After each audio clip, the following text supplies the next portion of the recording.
the 1960s and trams rule the streets of Brisbane.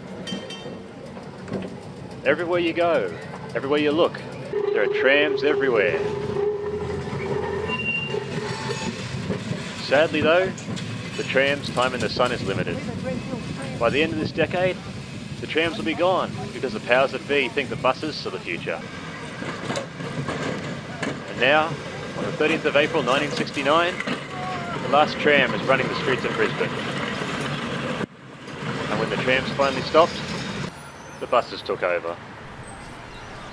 Now, the trams didn't just sit in a shed all lonely and cold, because before the trams stopped, some very wise people decided to start up the Brisbane Tramway Museum Society so people could continue to enjoy the trams for years to come.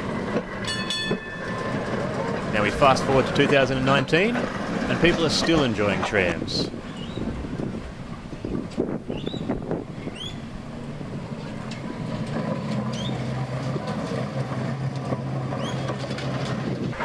Now today is the 13th of April 2019, which is 50 years to the day since Brisbane's last tram. So the Tramway Museum opened up their doors and they held a special reenactment of the very last tram as it returned to the depot 50 years ago.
And when the trams had finished their time in the sun, the buses left the shed and they took over the roads.